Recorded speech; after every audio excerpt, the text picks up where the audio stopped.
Vermont is equal parts myth and reality, home to a charisma that other states can only envy. A mere mention of its name and images appears in sunlit meadows of black and white cows, dazzling white ski trails, tidy hillside farms, blazing red maple trees along a stone wall, covered bridges, buckets collecting sap for maple syrup. Vermont is a delight to explore at any time of year, and fall attracts the most visitors due to its famed and fetching foliage. Today we share the top 10 best things to do in Vermont so you can plan a trip and experience all the exciting attractions and activities this beautiful city has to offer. Starting with number 10, Stowe. With a covered bridge, white-spired church, weathered barns, and ski trails down the mountainside, Stowe is everybody's image of Vermont. At the foot of Mt. Mansfield and in the heart of the state's snow belt, it's also the town that most personifies the glory days of Vermont's early ski industry, a heritage explored here in the Vermont Ski Museum. Although avid skiers had climbed the mountain long before that, and a rope tow was installed in 1937, things took off in 1940 when the first chairlift was opened. At number 9 is the Church Street Marketplace. The lively Church Street Marketplace is the best place to dine, shop, and go out in Burlington because it is packed with cafes and restaurants, bars, and boutiques. The heart and soul of life in town, the massive outdoor pedestrian mall attracts people from all around the state with interesting historical sites and entertaining street performers also on show. Since being established in 1980, the shopping area has expanded enormously, with almost 100 establishments sprawling across 4 blocks in the city center. At number 8, Hildene. Robert Todd Lincoln, the president's son, visited Manchester with his mother shortly before his father's assassination. After he had become president of the Pullman Company in the early 20th century, he returned to build the Georgian revival Hildene as his country estate. Hildene represents a fine example of homes built as retreats for the families of wealthy magnates and is furnished with some pieces from Mrs. Lincoln's family. Personal belongings of President Lincoln include his famous stovepipe hat. At number 7, Burlington Bike Path and Waterfront Park. A paved bicycle path borders 8 miles of Burlington's Lake Champlain shoreline, extending from Oakledge Park north to the Winooski River. Alongside is a graded path for walkers and runners, with benches at points with the best views across the lake. The path connects several parks that mark the shoreline, and a boardwalk forms a promenade along the central section. Here, you'll find the Echo Lake Aquarium and Science Center and Vermont's only All-America display garden, where flowering ornamental plants bloom through summer and fall. At number 6 in our list, Vermont's year-round ski resorts.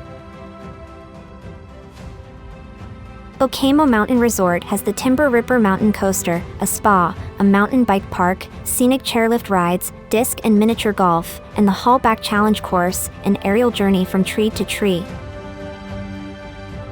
Killington Ski Resort has the Beast Mountain Coaster, a ropes course, and an adventure center. Stowe Mountain Resort whisks visitors to the top on the state's only gondola lift, where drivers can ascend to the summit of Mt. Mansfield on the Toll Road. Stratton Mountain has a mountain bike park and a 27-hole championship golf course. At number 5, Green Mountain National Forest. Vermont's vast national forest lies in 2 sections along the mountain chain that forms the state's spine and makes east-west travel a challenge. A mountain pass may be good for viewing the scenery but not for winter travel.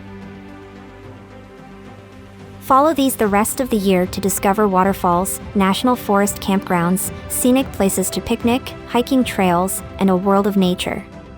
The Appalachian Trail crosses through the southern section of the national forest. The long trail follows the entire state-length chain from the Canadian to the Massachusetts borders. At number 4, Mount Mansfield. Viewed from the side, Mount Mansfield looks like a man's profile. There are bumps for the forehead, nose, and chin, a small ridge for Adam's apple, and 2 close set lines for lips. The chin is the highest peak on the mountain, and people often refer to it when they talk about Mount Mansfield. It towers over the rocks below at more than 4,393 feet tall. You can climb the summit if you're brave enough. The roads are closed sometimes because of mudslides, but as long as you check in advance and fill up your tank, you should be able to enjoy your air conditioner to the top. At number 3 in our list, Smugglers Notch State Park. Mountain Road climbs out of Stowe and up the shoulder of Mount Mansfield, past Stowe Mountain Resort, where a gondola carries skiers and sightseers to the summit. Beyond the resort, the road narrows to snake through Smugglers Notch, one of Vermont's most engaging natural attractions. The road through this pass between Mount Mansfield and Spruce Peak is so tight and narrow as it winds upward that at some curves, only a single car can pass through the openings between the giant boulders. At number 2, Buttermilk Falls. As it is home to not 1 or 2 but 3 twinkling waterfalls, the breathtaking Buttermilk Falls is well worth checking out when driving around Green Mountain State. Nestled amidst lush woodlands, its cascades, gorges, and swimming holes lie not far from Ludlow, with the excellent Okemo Mountain Resort set just a stone's throw away. Although each of the 3 falls only reaches up to 15 feet in height, they all make for spectacular sights as they course their way down rugged rock formations with dense foliage winding all around. Check out the number 1 places in our list, Lake Willoughby. A very peaceful and picturesque place to spend some time, the lovely Lake Willoughby lies amidst the endless forests of Vermont's Northeast Kingdom. Tucked away between 2 massive fjord-like mountains, its reflective waters offer fun outdoor activities with breathtaking scenery, nature, and views on show wherever you go. Known for its crystal-clear waters and chilly temperature, the large lake was carved out of the earth eons ago by slowly moving glaciers. Now it's time to hear from you. What's your favorite things to do in Vermont? Is there something we missed? Let us know in the comments section below, and don't forget to give this video a like and subscribe to Greenable if you haven't already. Click the bell icon to stay updated on all our latest content.